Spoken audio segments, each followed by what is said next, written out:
یہ ممکن نہیں ہے کہ دہشت گردوں کو اندرونی سپورٹ نہ ملی ہے. اندرونی سپورٹ کے بغیر اتنی بڑی کارروائی ممکن نہیں ہوتی. اس پر کہا کہ آپ ان اسپیکٹس کو دیکھیں اور جن افراد کے نام عدالتی فیصلے میں موجود ہیں ان کے رول کا تعین کریں کہ کیا اس کے پیچھے محرکات تھے, اور اگر ان کے خلاف کوئی غفلت ثابت ہوتی ہے تو ان کے خلاف کارروائی بھی کریں. جی ٹھیک ہے, اپڈیٹ کرنے کے لیے شکریہ. سانحہ آرمی پبلک اسکول کے شہید اسفند خان کی والدہ کہتی ہیں کہ وہ چیف جسٹس کے اقدامات سے مطمئن ہیں. وہ ان کے دکھ کو سمجھتے ہیں. انہوں نے سپریم کورٹ میں میڈیا سے گفتگو میں مزید کیا کہا, آپ کو دکھاتے ہیں. چیف جسٹس کے جو سارے ریمارکس ہیں, ان کا جو بیہیویئر ہے, اس سے تو ہم بالکل مطمئن ہیں کہ وہ ہمارے دکھ کو سمجھتے ہیں, اور مجھے لگ رہا ہے کہ وہ ضرور ہمیں انصاف دیں گے. اس سے کہ جب سب سے پہلی سماعت جب یہاں پر ہوئی تھی تو ہم ساری مدرس نے جھولی پھیلا کر ان سے انصاف کی بھیک مانگی تھی, اور یہی کہا تھا کہ یقین کریں 7 سالوں میں ہمیں کہیں انصاف نہیں ملا. دیکھیے, عمران خان سے تو ہم بالکل بھی مطمئن نہیں ہیں. اس سے کہ یہ دعوے اور یہ وعدے جو ہیں انہوں نے 7 سال پہلے بھی ہم سے کیے تھے جب ہمارے بچے شہید ہوئے تھے. آج بھی جب یہ آج ہمارے سامنے جب آئے ہیں تو وہ بھی سپریم کورٹ کے زور پر آئے ہیں, ورنہ نہ یہ ہم سے ملنا چاہتے ہیں, نہ ہم سے کوئی بات کرنا چاہتے ہیں. اس لیے کہ بار بار ابھی بھی عدالت میں وہ یہی کہہ رہے تھے کہ صرف یہ APF کے بچے شہید نہیں ہوئے, 60,000 80,000 اور بھی لوگ شہید ہوئے ہیں. تو ان کو مطلب لوگوں کی شہادتیں اور لوگوں کی یہ جو لاشیں گھر لانا, ان کو کچھ نہیں لگتا, ان کو کسی چیز کا احساس نہیں, عوام ان کے لیے کچھ نہیں ہے. تو مجھے نہیں لگتا کہ یہ ہمیں کسی طرح کا کوئی انصاف دے سکیں گے یا کوئی بھی ہماری بات کو سن سکیں گے. وزیر اعظم عمران خان کہتے ہیں کہ ہم عدالتوں کا احترام کرتے ہیں, احکامات پر منوان عمل کریں گے. ہمارے شہداء ہمارا سب سے بڑا فخر ہیں. حکومت آئینی فرائض بھرپور طریقے سے ادا کرے گی. سپریم کورٹ میں پیشی کے بعد وزیر اعظم کی زیر صدارت اعلیٰ سطح کا اجلاس ہوا, جس میں اٹارنی جنرل بابر اعوان, اسد عمر اور پرویز خٹک نے کورٹ میں ہونے والی سماعت پر مشاورت کی. وزیر اعظم عمران خان نے کہا, ہمارے شہداء ہمارا سب سے بڑا فخر ہے. حکومت آئینی فرائض بھرپور طریقے سے ادا کرے گی. اجلاس میں اٹارنی جنرل نے سپریم کورٹ کے مختصر فیصلے پر بریفنگ دی, جبکہ مشیر پارلیمانی امور بابر اعوان نے شرکا کو قانونی پوزیشن سے آگاہ کیا. ثانیہ APS میں جو بھی ملوث ہوا سب کے خلاف ایکشن ہوگا. وزیر داخلہ شیخ رشید نے 2 ٹوک بتا دیا. سپریم کورٹ میں سماعت کے بعد میڈیا سے گفتگو میں کہا, وزیر اعظم نے عدالت کو یقین دلایا ہے کہ ذمہ داروں کو بے نقاب کریں گے. سپریم کورٹ نے 4 ویکس کا ٹائم دیا ہے اور پرائم منسٹر نے ساری صورتحال پیش کی ہے پوری جیوری کو, فل بینچ کو, اور 4 ہفتے کے بعد پرائم منسٹر نے یہ یقین دلایا ہے, خواہ اس میں وزیر داخلہ ہو, خواہ اس میں ہائر ایجنسیز کے لوگ ہوں, خواہ اس میں ذمہ دار جو بھی ذمہ دار لوگ ہیں ان کو بے نقاب. کورٹ یہ کہتی ہے کہ نواز شریف کو لانا مطلوب ہے تو 24 گھنٹے کے اندر وزارت داخلہ ان کو پرمیشن اور پاسپورٹ دینے کے لیے تیار ہے, بشرطے کہ وہ پاکستان ہے. اور اس معاملے پر وزیر اطلاعات فواد چودھری کہتے ہیں کہ ہم آج بھی نیشنل ایکشن پلان کو لے کر آگے چل رہے ہیں. سانحہ APS کیس میں وزیر اعظم کی عدالت طلبی کے بعد میڈیا سے گفتگو میں کہا, تحقیقات مکمل ہو چکی ہیں. سانحہ APS کے مرکزی کردار ٹھکانے لگا دیے گئے. 4 ہفتے میں رپورٹ تیار کر کے سپریم کورٹ میں پیش کر دیں گے. عدالت نے فیصلہ کیا ہے ایک کمیشن کریٹ کیا جائے اور اس میں تحقیقات مکمل ہو چکی ہیں. جو مین ہینڈلرز سے پہلے ایلیمینیٹ ہو چکے ہیں. اب انہوں نے کہا ہے کہ جو باقی جن کی مورل ذمہ داریاں بنتی ہیں ان کا ڈٹرمن کیا جائے. 4 ہفتے پہ ہم کر کے سپریم کورٹ کے سامنے انشاءاللہ اس کو بھی رکھیں گے. وزیر اعظم عمران خان نے ثابت کیا کہ وہ قانون اور عدالتوں کے احترام کے لیے کس قدر آگے جاتے ہیں. صبح 9:30 بجے عدالت نے حکم کیا کہ وزیر اعظم آئیں اور وہ اپنے گھر سے سیدھا سپریم کورٹ میں پہنچے. ہمارے پاس تو بڑا آسان راستہ تھا. مخالف پارٹی تھی PMLN, وہ اس وقت برسر اقتدار. بڑا آسان تھا کہ ہم انہیں ایکیوز کرتے, نواز شریف صاحب کو ایکیوز کرتے, ہم اس وقت کے وزیر داخلہ کو ایکیوز کرتے اور آرام سے ہم ساری ذمہ داری ڈال دیتے. کہتے کہ نہیں نواز شریف استعفیٰ دیں, آرمی چیف استعفیٰ دیں, فلانا وزیر داخلہ استعفیٰ دیں, اللہ خیر صلی اللہ. اس کے بجائے دوسرا راستہ اختیار کیا گیا, نیشنل ایکشن پلان بنایا. اور یہ وہ وقت تھا کہ جب عدالتوں میں ججوں نے فیصلے کرنے چھوڑ دیے تھے، آپ کو آرمی کورٹس بنانی پڑی، اور اس کے بعد جو سٹیپس لیے گئے ہیں ہم نے ایلیمنیٹ کر دیا ٹیررزم کو پاکستان سے۔ آج الحمدللہ پاکستان میں زندگی اگر نارمل ہوئی ہے تو یہ نیشنل ایکشن پلان کے بعد یہ جو 3 سال پاکستان تحریک انصاف کے 3 سال ہیں، تاریخ کے پرامن ترین 3 سال، آج بھی اسی نیشنل ایکشن پلان کو لے کے ہم آگے چل رہے ہیں۔ لیگی رہنما احسن اقبال نے کہا ہے کہ اے پی ایس کا معاملہ حکومت کے لیے امتحان ہے۔ پیپلز پارٹی کی نفیسہ شاہ بولی کہ ریاست پر حملہ کرنے والوں کے خلاف کارروائی ہونی چاہیے۔ اس کے ساتھ ساتھ ایم کیو ایم کے امین الحق سمجھتے ہیں کہ عمران خان خود چل کر سپریم کورٹ تک گئے، انہوں نے اچھی مثال قائم کی۔ حکومت کا امتحان ہے، سپریم کورٹ نے انہیں واضح ہدایت دی ہے کہ جو بھی ذمہ داران ہیں ان کے خلاف کارروائی کریں۔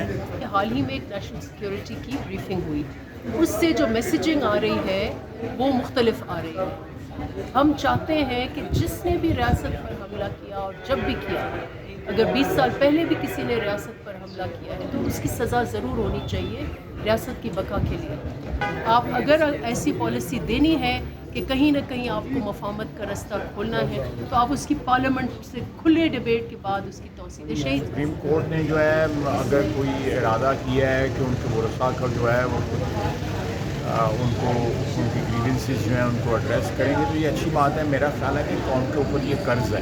جس وقت خیبر پختونخوا میں یہ واقعہ آیا اس وقت عمران صاحب آپ کی حکومت تھی اور آج 8 سال ہو گئے ہیں آپ کی حکومت ہے اور آپ کو شرم آنی چاہیے۔ آپ کہتے ہیں کہ میں لوائقین کو مل لوں گا اور ان کو معاوضہ ہم نے دے دیا ہے، تو کیا لوائقین کو آپ کی ملاقات اور معاوضہ ان کے بچوں کو واپس لا سکتی ہے؟ پورے ملک میں آئین اور قانون کی بالادستی ہونا چاہیے، اور وزیر اعظم صاحب نے اگین ایگزامپل سیٹ کیا ہے کہ سپریم کورٹ نے جب بلایا وہ خود چل کر گئے ہیں، یہ بڑا اقدام ہے، اور وزیر اعظم نے یہی کہا کہ جو حکم ہوگا میرا خیال ہے سپریم کورٹ کو اس پر ہر طرف عمل درآمد کیا جائے گا۔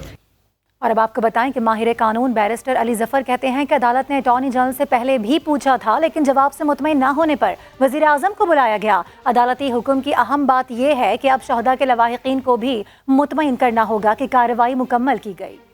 الیکشن پہلے بھی دیا تھا سپریم کورٹ نے، اس کے بعد اٹارنی جنرل صاحب سے بھی پوچھا تھا پہلے، انہوں نے کہا کہ ہمارے مطابق جو انفارمیشن ہے ہم اور مزید کارروائی شاید نہیں کر رہے۔ اس جواب سے شاید سپریم کورٹ سیٹسفائڈ نہیں تھے، اس لیے انہوں نے بلایا پرائم منسٹر صاحب کو۔ اب اس میں ایک کو ویسے بھی کمپلیٹ کرنا تھا، ڈائریکشن جو آ گیا ہے اس کے بعد تو مزید اس کے جو ٹائم دیا ہے سپریم کورٹ نے اس میں کمپلیٹ کرنے کی فردر ایک ضرورت پڑ گئی ہے۔ اس میں سب سے اہم چیز یہ ہے جو سپریم کورٹ نے فرمایا اور کہ جو لواحقین ہیں شہداء کے ان کو بھی مطمئن کرنا ہے، ان کی سیٹسفیکشن کی بھی ضرورت ہے کہ ہاں کارروائی کی ہے، مکمل کی ہے۔ اس میں جو بھی انوالوڈ ہیں ڈائریکٹلی اور انڈائریکٹلی، چاہے وہ ہائی پوسٹ پہ ہیں یا وہ ڈائریکٹ ملزمان ہیں، ان سب کے خلاف قانون کے مطابق کارروائی ہے وہ کمپلیٹ ہوگی، ان کو سزائیں بھی ہوں گی اگر سزا بنتی ہے۔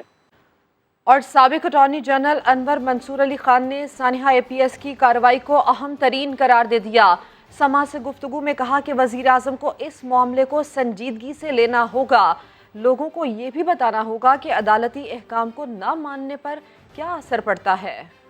یہ معاملہ تھا کہ اس کے اندر کورٹ جاننا چاہتی تھی کہ کیوں یہ معاملات کو طے نہیں کیا گیا، کیوں ان لوگوں کو سزا نہیں دی گئی جو کہ ذمہ دار تھے اس معاملے کے۔ یہ کارروائی جو ہے یہ بہت اہم ہے۔ میرے خیال میں پرائم منسٹر صاحب جو ہیں ان کو چاہیے کہ اس معاملے کے اوپر اس کو ٹیک اپ کریں اور بڑا سیریسلی ٹیک اپ کریں تاکہ کوئی نہ کوئی طریقہ نکلے کہ لوگ پکڑے جائیں اور جو لوگ ذمہ دار تھے ان کو سزا دی جائے۔ اور نہ صرف ایکشن لینا چاہیے بلکہ یہ بتانا چاہیے لوگوں کو کہ اس ملک کے اندر عدالت کے احکام سے ان کو نہیں ماننے سے کیا ایفیکٹ ہوتا ہے۔ ماہر قانون اشتر اوصاف کہتے ہیں کہ وزیر اعظم کو فرائض منصبی پر عدالت طلب نہیں کیا جا سکتا، لیکن اب ایسا ہو گیا ہے۔ دیکھنا ہوگا کہ اے پی ایس کیس میں ایسے معاملات تو نہیں جو قومی سلامتی کے زمرے میں آتے ہوں۔ ہمارا آئین صراحت کے ساتھ، بہت کلیئرٹی کے ساتھ یہ کہتا ہے کہ وزیر اعظم کو جو اس کے منصب ہیں، جو وہ کام کر رہا ہے، وہ یا کوئی وزیر کوئی ڈائریکشن تھی جس کا کنٹمپٹ ہو گیا ہو یا ان کا کوئی ذاتی کو معاملہ ہو، اس میں تو وزیر اعظم طلب ہو سکتے ہیں، لیکن ان کے جو فرائض منصبی ہیں ان سے متعلق ان کو طلب نہیں کیا جا سکتا، نہ ہی ان سے کوئی کسی قسم کی رپورٹ مانگی جا سکتی، نہ ہی ان کے دستخط سے کوئی ایسی چیز جو ہے وہ عدالت کے سامنے منگوائی جا سکتی ہے. لیکن اب یہ ہو گیا ہے. دیکھنا یہ ہے کہ کیا اے پی سی کے جو سانحے کا معاملہ ہے اس کے اندر کتنی پیش رفت ہوئی ہے, کیسی پیش رفت ہوئی ہے. ایسے معاملات تو سامنے نہیں ہیں جو کہ نیشنل سیکیورٹی سے منسلک ہوں, جن کو پبلک میں لانا شاید نیشنل سیکیورٹی کے منافی ہو.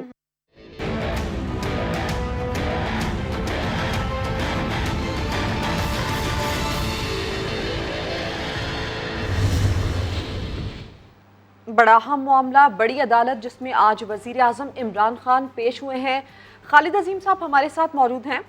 خالد عظیم صاحب, سابق وزرائے اعظم بھی سپریم کورٹ کی پیشیاں بھگت چکے ہیں. ذرا ہمارے ساتھ شیئر کیجئے گا کہ کون کون کب کب عدالت میں پیش ہوا اور کتنی بار پیش ہوا, کن کن معاملات میں پیش ہوا. دیکھیں جی, عمران خان صاحب سے پہلے 3 وزرائے اعظم جو ہیں وہ سپریم کورٹ آ چکے ہیں, نواز شریف, یوسف رضا گیلانی اور راجہ پرویز اشرف. اس سے پہلے 1975 میں ذوالفقار علی بھٹو جو ہیں ان کو چودھری ظہور الہی صاحب کی ایک درخواست پہ توہین عدالت کیس میں نوٹس ضرور ہوا تھا, لیکن ان کو ذاتی حیثیت میں پیش ہونے کے لیے نہیں کہا گیا تھا. وہ پیش نہیں ہوئے تھے. وہ بعد میں ان کو اس کیس میں بری بھی کر دیا گیا تھا. توہین عدالت کا الزام جو ہے وہ ثابت نہیں ہو سکا تھا. البتہ نواز شریف جو ہیں ان کو 1997 میں ایک تضحیک آمیز انہوں نے بیان دیا تھا, عدلیہ سے متعلق ایک طنزیہ جملہ کہا تھا, طنزیہ لب و لہجہ اختیار کیا تھا, جس پہ ان کے خلاف توہین عدالت کی کارروائی انیشیٹ کی گئی, اور اس میں ان کی جو 3 پیشیاں ہیں وہ بھی ریکارڈ پہ ہیں. فرد جرم عائد نہیں ہو سکی. جس وقت فرد جرم کا دن تھا تو اس دن ہلڑ بازی ہو گئی سپریم کورٹ میں. جو کیس ہے وہ تو راؤڈیزم کا ہے, لیکن یہ کہا جاتا ہے کہ سپریم کورٹ پہ حملہ کیا گیا نون لیگ کی جانب سے, اور یوں یہ معاملہ اس وقت تو ٹل گیا. البتہ بعد میں اس کیس کو جسٹس اجول میاں جو ہیں انہوں نے منطقی انجام تک پہنچایا, اور کوئی چیز جو ہے وہ توہین عدالت کے زمرے میں ثابت نہیں ہو سکی نواز شریف پہ.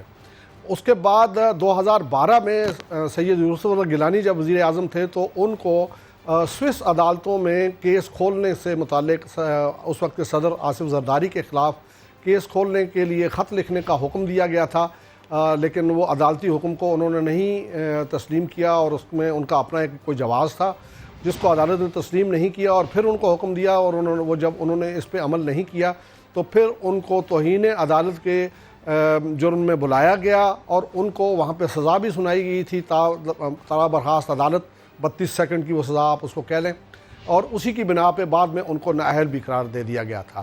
اس کے بعد ان کے جو جانشین تھے راجہ پرویز اشرف, ان کو بھی اسی کیس میں یعنی سوئس عدالتوں کو خط لکھنے کے معاملے میں ہی توہین عدالت کا مرتکب قرار دیتے ہوئے عدالت میں طلب کیا تھا. وہ پیش بھی ہوئے, اور لیکن اسی دوران کچھ ایسی مشاورت ہوئی, اور بلکہ مجھے اچھی طرح سے یاد ہے کہ پہلا موقع تھا کہ ججز جو ہیں وہ انہوں نے کچھ معاملات کی سماعت چیمبر میں جا کے کی, جبکہ اوپن عدالت کے معاملات جو ہیں وہ چیمبر میں جا کے نہیں ہوتے, لیکن اس کو چیمبر میں انہوں نے سماعت کی, جس کے بعد کچھ معاملات جو ہے وہ حکومت اس پہ ایگری ہوئی, اور انہوں نے خط لکھ دیا, جس کے نتیجے میں راجہ پرویز اشرف جو ہیں ان کی توہین عدالت کے کیس سے جان چھوٹ سکی.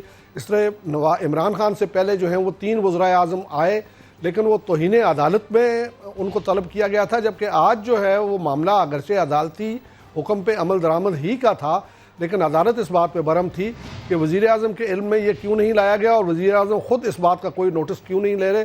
لہٰذا انہوں نے وزیر اعظم کو آج انوالو کیا ہے اور ایک میسیج دیا ہے کہ اب پرائم منسٹر اس معاملے کو خود دیکھیں گے, اور اس کے لیے انہوں نے ان کو طلب کیا تھا, جس میں وزیر اعظم نے اپنا اسٹیٹمنٹ بھی دے دیا, وہاں پہ ان سے ججز سے خطاب بھی کر لیا, لیکن اس کے ساتھ ساتھ یہ یقین دہانی بھی انہوں نے کرائی کہ 4 ہفتے کے اندر اندر اس پہ پیش رفت ہوگی, اور وہ پیش رفت رپورٹ اب عمران خان صاحب کے دستخطوں سے وہاں پہ پیش ہوگی. اس کا مطلب ہے کہ اس معاملے میں پوری طرح سے عدالت نے اب پرائم منسٹر کو ذمہ دار ٹھہرا کے, اور ہر مرتبہ کم از کم اب تک تو یہی ہے کہ ہر مرتبہ وہ جو جواب ہے وہ پرائم منسٹر ہی کی جانب سے ہوگا. ٹھیک ہے, بالکل 4 ہفتے کے اندر اندر یہ رپورٹ پیش کرنے کی ہدایت کی گئی ہے, جس میں پرائم منسٹر کے سگنیچر کے ساتھ یہ رپورٹ پیش کی جائے گی. اور جس طرح خالد عظیم صاحب بتا رہے تھے کہ پرائم منسٹر عمران خان سے پہلے بھی 3 وزرائے اعظم آئے تھے, لیکن ان کو توہین عدالت پر طلب کیا گیا تھا.